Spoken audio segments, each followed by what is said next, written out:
আজকে শিম আর আলু ভাজি করেছি আর এই রেসিপিটি আপনাদের সাথে শেয়ার করেছি। আশা করি ভিডিওটি সবার কাছে অনেক ভালো লাগবে। তাহলে চলুন আমি কিভাবে শিম আলু ভাজি করেছি দেখে নেওয়া যাক। আসসালামু আলাইকুম সবাইকে, welcome back to my channel. আমি আফসানা মিমি, সবাইকে ওয়েলকাম জানাচ্ছি আমার ইউটিউব চ্যানেল আফসানা মিমি ব্লগস থেকে। আবারও নতুন একটি ভিডিও নিয়ে হাজির হয়ে গেলাম। তো আজকে শিম আলু ভাজি করব আর এই রেসিপিটা আপনাদের সাথে শেয়ার করব। আশা করি ভিডিওটি সবার কাছে অনেক ভালো লাগবে। তো এখানে দেখেন আমি শিম আর আলুগুলো কেটে নিয়েছি, আলুগুলো গোল করে কেটেছি। আর এই যে শিমগুলো খুব একটা বড় না, মাঝারি করে কেটেছি। তো এখন শিম ভাজি করতে যে উপকরণগুলো লাগবে সেগুলো এখন দেখিয়ে দিব। শিম আলু ভাজি করার জন্য লাগবে কাঁচামরিচ ফালি, রসুন কুচি, পেঁয়াজ কুচি। পেঁয়াজটা দেখেন এইভাবে কেটেছি লম্বা করে, চিকন চিকন করে, আর রসুনটা কেটেছি গোল করে। আর এদিকে রেখেছি ফোড়নে দিব গোটা জিরা, হলুদ গুঁড়া আর লবণ, আর লাগবে পরিমাণ মতো তেল। এইগুলো লাগবে শিম আলু ভাজি করার জন্য। তাহলে চলুন রান্নায় চলে যাই। চুলায় একটি পাত্র বসিয়ে দিয়েছি আর এখানে পরিমাণ মতো তেলও দিয়ে দিয়েছি। তেলটা গরম হয়ে গিয়েছে। এখন ফোড়নের জন্য গোটা জিরা দিব। গোটা জিরা দিলে খুব সুন্দর একটা ফ্লেভার আসে। আমি যে কোনো ভাজিতে গোটা জিরা দিয়ে তারপরে ভাজিটা শুরু করি, এভাবে দেখবেন ভালো লাগবে। গোটা জিরা দেওয়ার পরে সুন্দর একটা ফ্লেভার চলে আসছে। এখন দিয়ে দিব মরিচ, পেঁয়াজ আর রসুন। এটা একটু ভেজে নিব।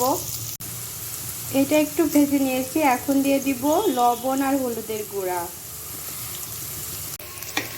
পেঁয়াজ আর রসুনটা এখন অল্প একটু ব্রাউন কালার করে ভেজে নিব, খুব বেশি না।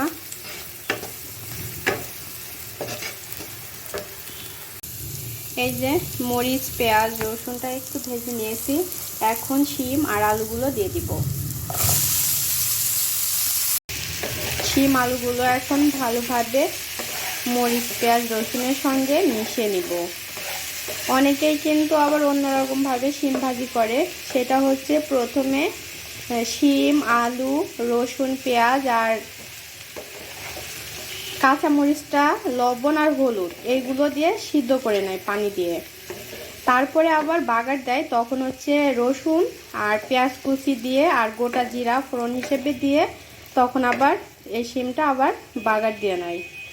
তো ওইভাবে আমার কাছে মানে খুব একটা ভালো লাগে না।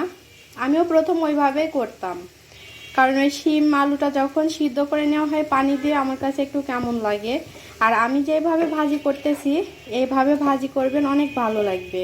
কারণ এইটা তেলের উপরে, তেল যে খুব বেশি দিয়েছি সেটা কিন্তু না, মানে তেলের সঙ্গেই ভাজতে হবে আর কি।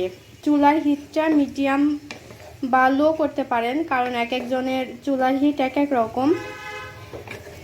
মানে মূল কথা হচ্ছে তেলে এইটা ভাজি করতে হবে, তাহলে খেয়ে দেখবেন অনেক বেশি ভালো লাগে। তো এই যে মিশিয়ে নেওয়া শেষ। এখন আমি চুলার হিটটা মিডিয়াম করে এটা আস্তে আস্তে ভেজে নিব। এখন আমি একটা ঢাকনা দিয়ে ঢেকে দিব। ঢাকনা দিয়ে ঢেকে দিলে দ্রুত সিদ্ধ হবে, বাট আপনার পানি দিতে হবে না। এই যে এখন লো করে দিয়েছি চুলার হিট। এখন এটা ভালোভাবে সিদ্ধ হতে থাকবে আর আমার সুন্দরভাবে ভাজিও হয়ে যাবে। এই যে শিম আর আলু দুইটা ভালোভাবে সিদ্ধ হয়ে গিয়েছে, দেখতে পাচ্ছেন। এখন আমি নামিয়ে নিব। এই যে আমি নামিয়ে নিয়েছি। দেখতে মাশাআল্লাহ অনেক সুন্দর হয়েছে। তো আশা করি ভিডিওটি সবার কাছে অনেক ভালো লাগবে। ভালো লাগলে অবশ্যই লাইক, কমেন্টস অ্যান্ড শেয়ার করবেন। যারা আমার চ্যানেলে আজকে নতুন অবশ্যই আমার চ্যানেলটি সাবস্ক্রাইব করবেন। আর এই যে শিম আলু এভাবে ভাজি করবেন, আশা করি ভালো লাগবে। তো সবাই ভালো থাকবেন, সুস্থ থাকবেন, আমাদের জন্য দোয়া করবেন। আর আপনাদের জন্য মন থেকে অনেক অনেক দোয়া এবং ভালোবাসা। আল্লাহ হাফেজ, আসসালামু আলাইকুম।